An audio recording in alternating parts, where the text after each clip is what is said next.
पहले संतोष बनकर घर जाऊंगा। माँ पिताजी को ऐसा झटका दूंगा कि उनकी आंखें फटी की फटी रह जाएंगी।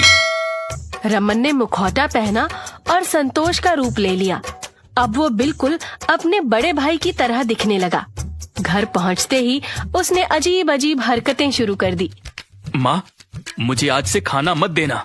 मैं केवल हवा खाकर जिंदा रहूंगा। क्या बेटा, तुझे क्या हो गया?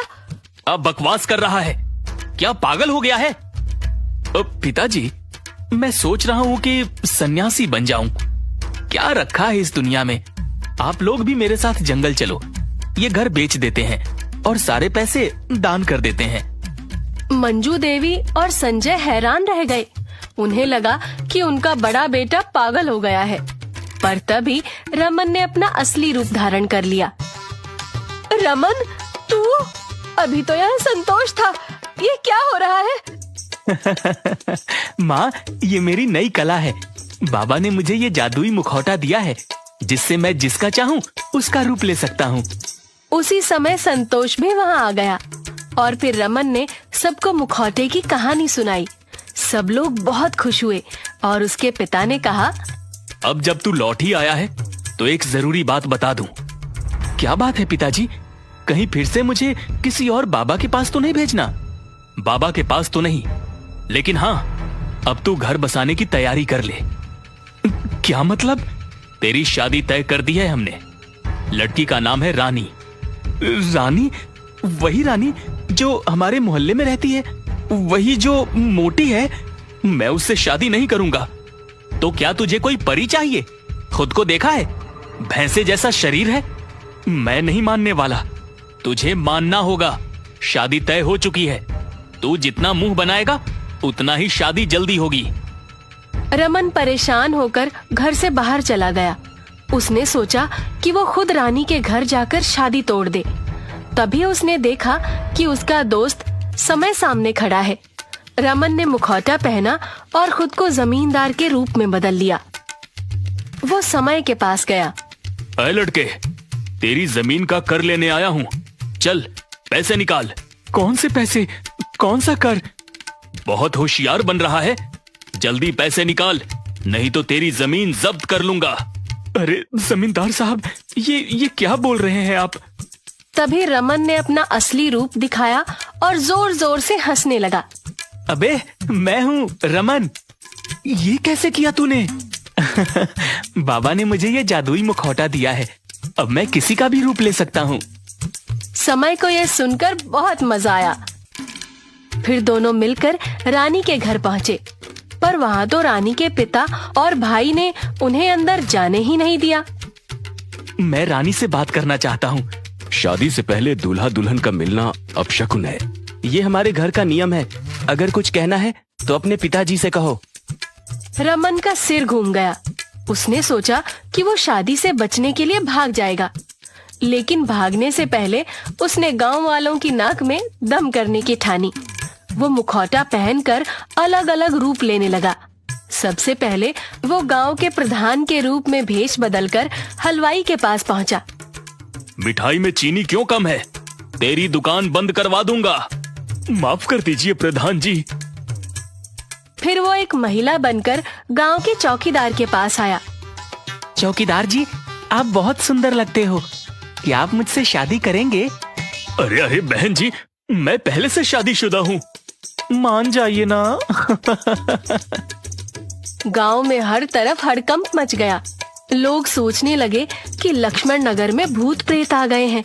रमन ने मुखौटा पहनकर गांव के और भी लोगों के साथ मजाक करने की ठानी। उसने कभी पहलवान बनकर लोगों को कुश्ती के लिए ललकारा, तो कभी बूढ़ी दादी बनकर बच्चों को डांटने लगा। अरे कौन कौन है यहाँ जो मुझसे कुश्ती लड़ेगा? ना बाबा ना, मुझे माफ करो। तुम कहाँ से आ गए? मैं गांव का नया पहलवान हूँ। आकर अपनी ताकत दिखा। इसी तरह उसने सबको परेशान किया। फिर अचानक उसे अपनी पुरानी बात याद आई। उसने चंचल को शादी के लिए बोला था, लेकिन उसने उसके मोटापे की वजह से मना कर दिया था। ओह, चंचल ने मुझे ठुकरा दिया था। अब उसे सबक सिखाने का समय आ गया है। अरे कुछ गलत ना करना। कुछ गलत नहीं, बस तू देखता जा। रमन चंचल के घर उसके पति का रूप बनाकर पहुंच गया। चंचल, तुम आज बहुत सुंदर लग रही हो। क्या आपकी तबीयत तो ठीक है ना? अरे, तुम्हारे बिना रह ही नहीं पाता। आओ, बाहों में आ जाओ। ए जी, आपको क्या हुआ है आज? सुबह तो मुझसे लड़कर गए थे, इतनी जल्दी वापस आ गए और ऐसी बातें। खैर, अच्छी बात है। चंचल खुश होकर बात करने लगी, लेकिन तभी उसका असली पति घर आ गया। अरे, ये कौन है? मैं तो हे भगवान, ये बहरूपिया कौन है? रमन तुरंत वहाँ से भागा। चंचल का पति उसे मारने की कोशिश कर रहा था और रमन भागते भागते अचानक उड़ने लगा। वाह, ये मुखौटा तो कमाल का है। वो काफी दूर जाकर रुका, लेकिन इस बीच गांव वालों को पता चल गया कि रमन ही ये सब कर रहा है। जब उसने फिर से किसी के साथ अजीब हरकत की तो लोग गुस्से में उसे पीटने लगे। अब बहुत हुआ रमन, तेरी शरारतें सहन नहीं होंगी। अरे, मैंने तो बस मजाक किया था। गांव वाले उसे दौड़ाने लगे, लेकिन वो हर बार उड़कर बच जाता। पूरा 1 हफ्ते तक वो अलग अलग रूप धरकर गांव वालों से बचता रहा। आखिरकार वो भागते भागते गांव के बाहर पहुंच गया और आराम करने लगा। जब वो सोकर उठा तो उसे पता चला कि उसका मुखौटा चोरी हो गया है। वो घबराकर गांव की तरफ भागा। गांव पहुंचते ही लोग उसे देखकर हंसने लगे। अरे, ये क्या हो गया तेरे चेहरे को? मेरा चेहरा? क्या हुआ मेरे चेहरे को? उसने दौड़कर पानी में अपना चेहरा देखा। उसका चेहरा पूरी तरह गायब था।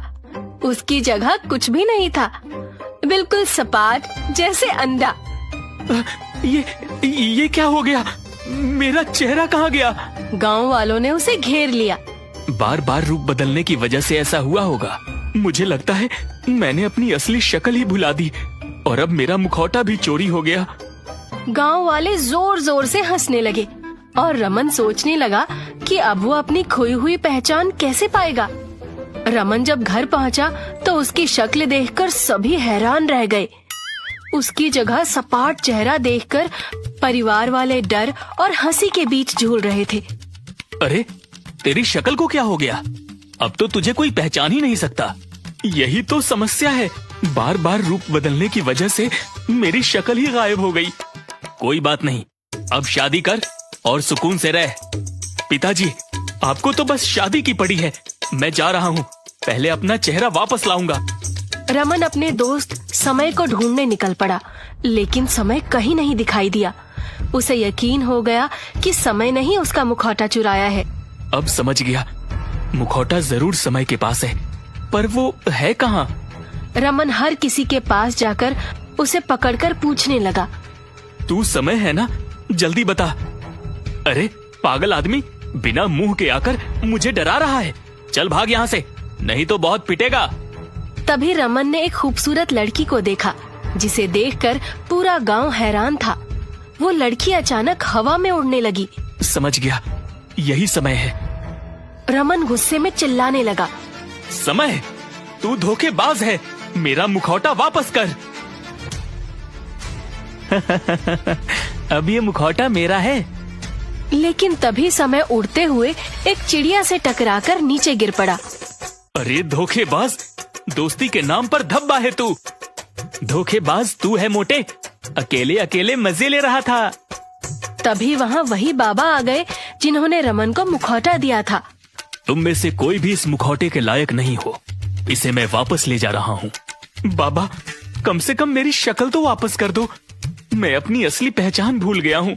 अब तू इसी अंडे जैसी शक्ल के साथ रह। रमन के सपाट चेहरे को देखकर गांव वाले जोर जोर से हंसने लगे। गांव के ठहाकों के बीच रमन को अपनी गलती का एहसास हुआ। ये सब मेरे मजाक और झूठ की सजा है, अब मुझे इसी तरह जीना होगा। गांव वाले हंसते रहे और रमन अपने सपाट चेहरे के साथ घर चला गया।